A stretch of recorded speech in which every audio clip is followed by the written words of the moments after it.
అందరికీ పిఎం జన్మన్ అనేది బాగా అలవాటైన పదం. దానికి ఏంటంటే ప్రధానమంత్రి జనజాతి ఆదివాసీ మహా అభియాన్ అనే ప్రోగ్రాం ఒకటి, ధార్తీ అబా జనజాతీయ గ్రామ ఉత్తర్ అభియాన్ అనే ఈ రెండు ప్రోగ్రాంలు ఈ రోజు ముఖ్యంగా ప్రవేశపెట్టడం జరిగింది.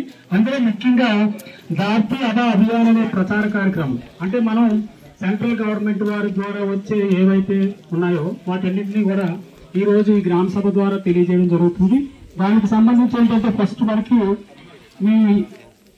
మనకి ఈ చెడుగు గ్రామ రెవెన్యూలో గిరిజన ప్రాంతాలలో ఉన్నటువంటి గిరిజనుల యొక్క వ్యక్తిగత సామాజిక ఆర్థిక సమస్యల పరిష్కారం కోసం ప్రచారం చేస్తూ దాని సమస్యను పరిష్కరించడం కోసం ఏర్పాటు చేసినటువంటి గ్రామ సభ తాలూకా ముఖ్య ఉద్దేశం. దానిలో ముఖ్యంగా మనకి ఈ రోజు అందరికీ ఆధార్ ఫస్ట్ ఏంటంటే మనకి జాతీయ స్థాయిలో యూనిక్ ఐడి అంటే ఆధార్ లేనిదే ఎక్కడ కూడా మనకి బ్యాంకులోకి వెళ్ళినప్పుడు లేకపోతే స్కూల్లో అవునండి ఎక్కడైనా సరే ప్రతి ఒక్కరికి కూడా ఆధార్ అనేది చాలా అవసరం.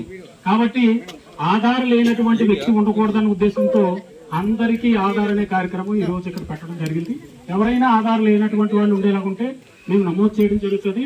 వాళ్ళందరికీ కూడా ఆధార్ వచ్చేలాగా మేము 1-2 రోజుల్లో ఆధార్ వాళ్ళకి ఇచ్చేలాగా ఏర్పాటు చేయడం కోసం ఈ గ్రామ సభ ద్వారా తెలియజేయడం జరుగుతుంది. రెండోది రైస్ కార్డు, ప్రతి అర్హులు అనేటువంటి ప్రతి ఒక్కరికి కూడా ఈ రైస్ కార్డు అనేది ఇవ్వడం జరుగుతుంది. అయితే దాదాపు ఒక 10-15 రోజులు బట్టి కూడా మనకి రైస్ కార్డుకి సంబంధించినటువంటి ఆప్షన్లు రావడం జరిగింది. యాడింగ్ కానీ షిఫ్టింగ్ కానీ కొత్త రేషన్ కార్డు పెట్టుకోవడం కానీ అన్నింటికి ఆల్రెడీ ఆప్షన్లు వచ్చాయి. ఇప్పుడు కూడా ఈ గ్రామ సభ ద్వారా ఏంటంటే కొత్తగా పెళ్ళైన వాళ్ళు లేదంటే ఎవరైనా రైస్ కార్డు నుంచి విడిపోయి లేకపోతే యాడ్ చేయవలసి ఉన్న వాళ్ళు ఎవరైనా ఉండేలా ఉంటే ఈ గ్రామ సభ ద్వారా వాళ్ళందరికీ లబ్ధి చేకూరేలాగా తెలియజేయడం జరుగుతుంది. ఒకటి. ఇంకొకటి ఆయుష్మాన్ భారత్ కార్డు. ఆయుష్మాన్ భారత్ కార్డు అనేది పూర్తిగా వైద్య ఖర్చుల నిమిత్తం ఏర్పాటు చేసినటువంటి కార్డు. ఇది మెడికల్ కి సంబంధించినటువంటి కార్డు.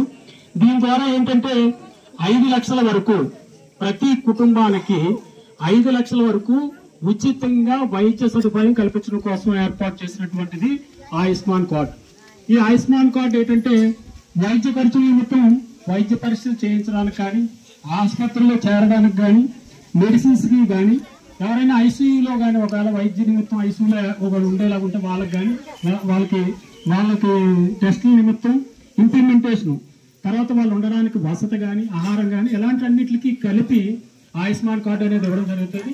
ప్రభుత్వం రికగ్నైజేషన్ చేసిన అంటే ప్రభుత్వం అనుమతించినటువంటి కొన్ని ఆసుపత్రుల్లో ఇటువంటి ఆయుష్మాన్ కార్డు ద్వారా వైద్య సౌకర్యం కల్పించే అవకాశం ఉంది. కాబట్టి ప్రతి ఒక్కరికి ప్రతి కుటుంబం కూడా ఆయుష్మాన్ కార్డు తీసుకోవాలి. దానికి సంబంధించి కూడా ఎవరికైనా ఆయుష్మాన్ కార్డు లేకపోతే ఈ రోజు మనం వాళ్ళ తాలూకా పేర్లు నమోదు చేసుకోవడం జరుగుతుంది. దాని ద్వారా మన ఆయుష్మాన్ కార్డు కూడా ఇవ్వడం జరుగుతుందని గ్రామ సభ ద్వారా తెలియజేయడం జరుగుతుంది. దాంతో పాటు కుల ధృవీకరణ పత్రాలు క్యాస్ట్